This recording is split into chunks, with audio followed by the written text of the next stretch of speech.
So my StreamYard, that's the tool I'm using to stream live, said it's go time. And it is go time. And I'm really excited that I'm here with you guys again. Oh, by the way, I need to double check my sound. I think it's good, but you never know, right? Where do I see this? Yeah, looks good.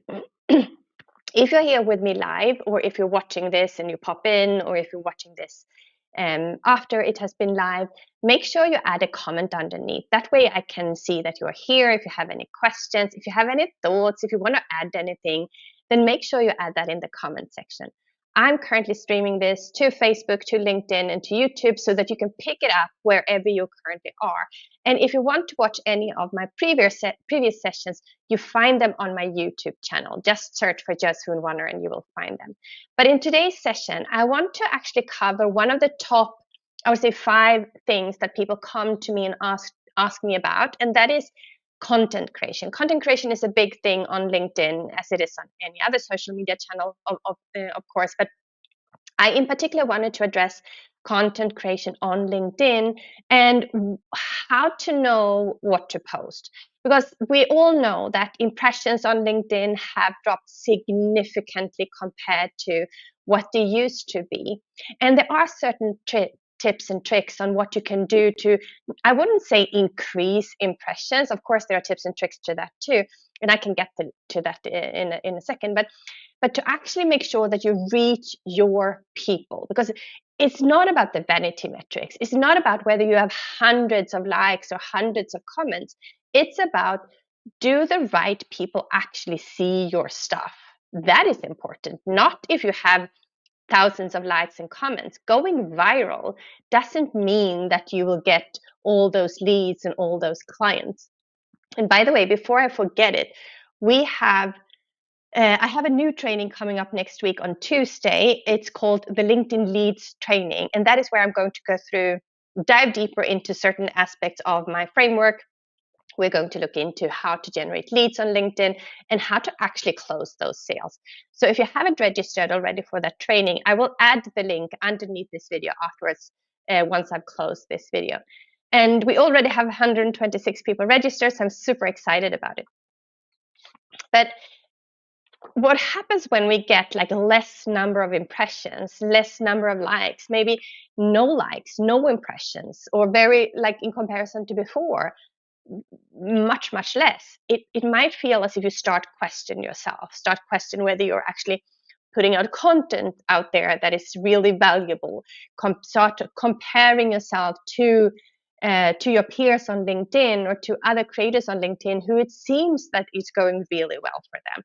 But you can also know that just because it looks as if someone has loads of likes and comments doesn't necessarily mean that they also have loads of sales, right? So don't compare that. And also remember that someone who has 10,000 connections and maybe they get 50 likes and 50 comments, they might still have more impressions than someone who has 10,000, the same number of followers, but they get hundreds of likes and hundreds of comments instead. So the impressions on a post is not connected to the number of connections or to the number of likes and to the number of comments you have. It's actually based on the number of people who have seen your content.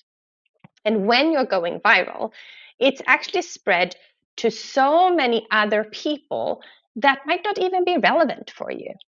So thank you. I see I have my friend Eduardo here today. And by the way, I should also mention that Eduardo, and 2 other people, Chloe and I can't remember the fourth person's name, is going live next week on Tuesday too. So if you haven't signed up for that event yet, then you can do that. Just head over to Eduardo's profile, or you will actually find it in my profile too. So to sign up to that event then. So Eduardo says here, I read recently about stats on content saves. Have you used that information in any ways to understand the connection between content creation and getting clients?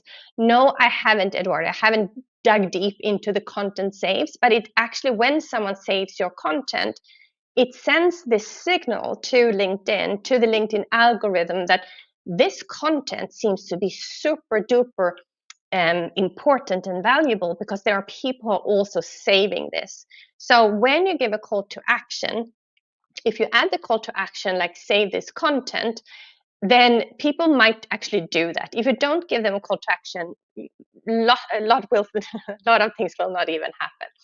But the way you give call to actions is the way that people will actually react to your content. So when you're creating your content, I want you to think in two major buckets. And I actually have content pillars in a separate YouTube video. So if you want, let me know and I can share that video with you later. But for this live event, I only want to cover two like high level, and you can call them pillars if you want to. And one of them is to share value-based content. And the other part is actually to share stories. And these needs to be connected. If you only share value-based content, like how to content, I'm almost saying boring reports, you will not be able to attract the right people. Because independently of whether you sell to B2C or whether you sell to B2B, there is always a person who makes a buying decision at the end.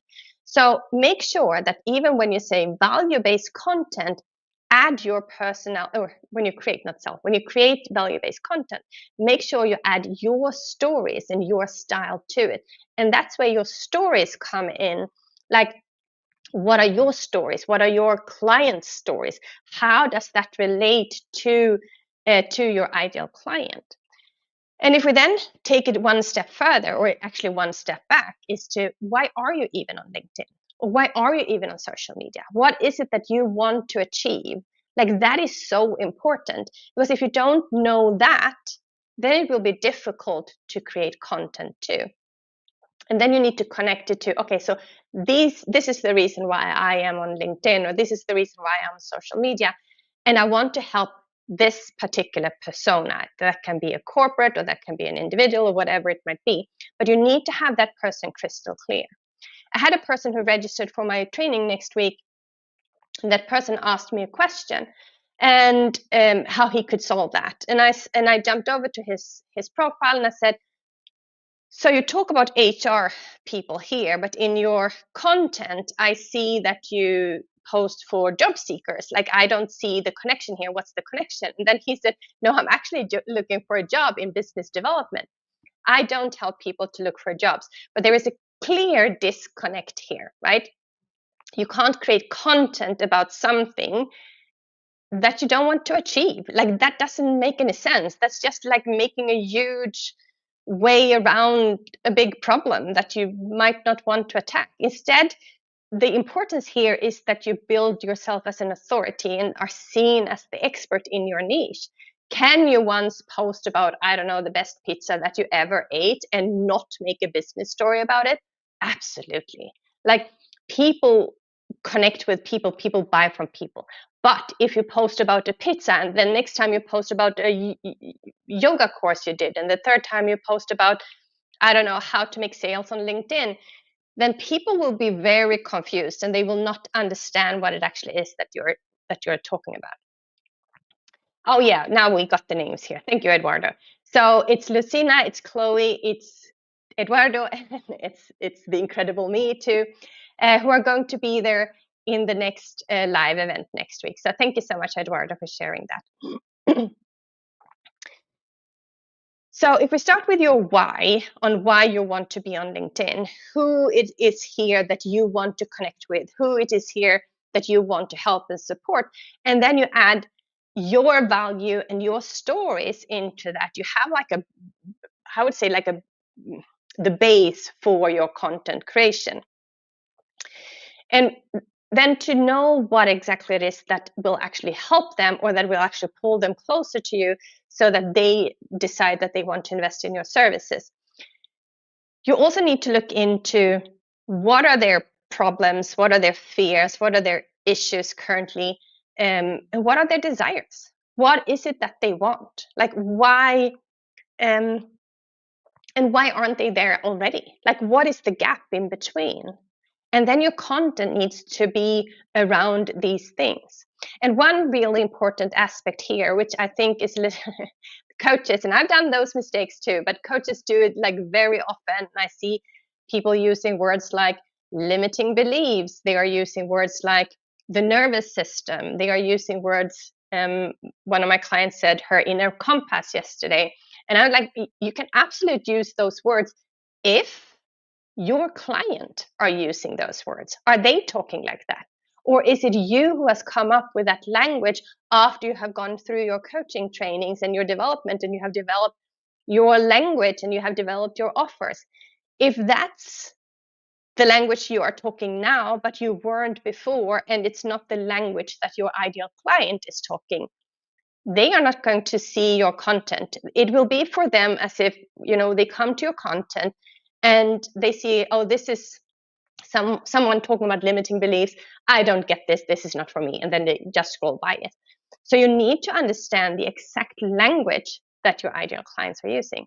So for example, I can take myself as an example here.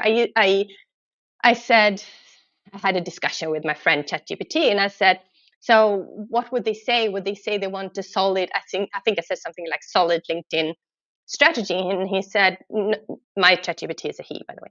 And he said, no, that's not the words that they are using, because I have done a lot of market research. I have a lot of, and here's really important that you do a copy paste of the exact words that they are using. Not like writing it down yourself, but really copy paste from the words that they are using. and Eduardo is here. It's not only corporate that has jargon, just you know it, Eduardo. It's not only corporate. We all do it, right? And Chris here says limiting beliefs is crappy self-talk. Exactly. And the point about limiting beliefs, the point is that we don't even know that that's what we're having. We think that that is true. So you can't say to someone, it's your limiting beliefs talking. You have to talk, you have to use the language that they are using, that they are thinking, right? Work is hard, or it has to be hard to get to get the next promotion, or whatever they are using, depending on the niche that you are in, right? So you have to do some market research. How do we do that? Well, you can do a survey, for example. You can do it on social media. You can have interviews, for example, but you need to talk to people. You need to listen to people. And when someone adds their thoughts in a social media post, for example, or on a YouTube, in a YouTube comment section, for example, that's the language you can use. Copy paste it, but you take some time today to set aside, 30 minutes, 60 minutes, and dive a little bit deeper in your particular topic, and you will see that you come up with a gold mine of words that you can use for your content creation. And then also remember, what are the questions that people ask you? What are the common questions that you get? That is also a gold mine, to remember those questions. And how do we remember them? Well, we write them down. So you need to have some kind of inventory. I use a Google Sheet, for example. I also have my notes, which is full of content, which is maybe not the best way. I know people are using Notion for this. I never got around to learning Notion, so it's not my thing. But I love to use my Excel spreadsheet. And that way you never run out of content, because you always get inspired from podcasts. It might be from when you read a book, when you talk to someone, when you attend someone's session, or just when you're having a chat with friends. You have inspiration everywhere. But then remember that you need to connect it back again to, why am I doing this and who am I doing this for? Because it really needs to be relevant for that ideal client audience that you have. So we have Chris here's comment: seek first to understand before being understood, and speak your ideal client's language. Absolutely. And even if we are trying to help, or if not trying, but even if we're helping, serving someone who is like an earlier version of ourselves, that first of all, it might not be the identical situation that we were in ourselves. And what we also forget then is that we have developed since then. We have taken steps since then. So they are in a different situation, or they are still in the situation where you used to be, and you might have forgotten all about it, what it actually was. Not all about it, but some about it. So I covered a little bit of where you can actually find content ideas, but what if you have too many ideas? What do you do then? Like sometimes I feel as if I have so much to say, I have so much I want to share. And also remember then that I think I see that so many times that people write novels, like their posts are like novels. And instead, I would encourage you to actually shorten those posts and add your additional thoughts in the comment section with the caption in the post itself to be like, if they only read that, it's good, right? They have gotten the picture. But if they want more, you can add that more in the comment section. Because the attention span that we have today is so much less than what it was before. So it's easier actually if you break it up for people, make it easy for them to read, make them want to read your posts. Not like when they come to your profile and they're like, oh my God, not again, right? You want them to want to read your posts, because that is important. Because if they don't read your post, your message, independently of how good it is or how eloquent it is or how well written it is not being read, it's not being understood, right? So try to pick one idea, make it understandable, make it small. You can't share your whole life story anyways in one post. You have to split it up, right? And as I mentioned, make an inventory. Keep your ideas in an inventory. As soon as you get something new, add it into the inventory. Just these last couple of days, I've gotten questions about pricing, about communities, about what do I do when my inspiration drops, about personal branding. Will I create content around all of these things? I don't know, not yet, because I have such a long list of content that I can do. But I have this go-to place to when I want to create content, I always have something to pull from. So Chris also confirms here he likes to keep his daily posts short and concise, and then delve more deeply and widely into his weekly newsletter. Yes, that is a great idea. And by the way, the weekly newsletter, I'm not sure if you refer to, Chris, your weekly newsletter on LinkedIn, or if you refer to a newsletter that you have off LinkedIn. You should have, not you, Chris, but anyone who's watching this, I would encourage you to have both, like a newsletter on LinkedIn, because that is a way to actually get in an additional touch points with your ideal clients. Because here's the thing, that not every one of your followers or connections will be your ideal clients. When you create a newsletter on LinkedIn, which is more targeted around your particular topic, you will automatically sort out the people who are really interested in what it is that you're doing and those who are not that interested in what you're doing. And when you write and you submit or you publish your weekly LinkedIn newsletter, it goes straight into everyone else's inbox. You don't get access to their email, which is why you need to have an external newsletter too, because it's so important. Even though I'm a huge fan of social media, I love the opportunity we have on social media to actually market ourselves, to market our services for free, connecting with people, creating amazing opportunities. It is still borrowed land, right? We need to have an external newsletter where you can continue to nurture your audience. So yeah, Chris confirmed here. It's his LinkedIn newsletter, exactly. And I actually love the LinkedIn newsletters because they are also Google, how to say it, like Google searchable. So when someone searches for a particular topic and you have the right SEO, and I'm absolutely not an SEO specialist, right? But if they're searching for a topic, the probability that your newsletter then pops up in their search is higher, or is high. So that's cool. So we have Eduardo here. Yeah, I like that content idea too. So someone asked me about my book. I took half of the first chapter and posted, then shared with the person. And now it's there and reused a few times, and it generated some sales even.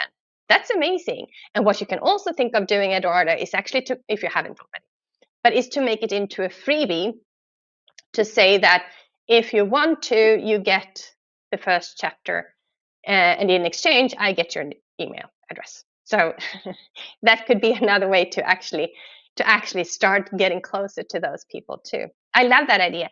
And I bet that you have gotten a lot of questions about writing a book. I know that I connected you with one person too. Is that something that Eduardo is going to use as part of his content creation now?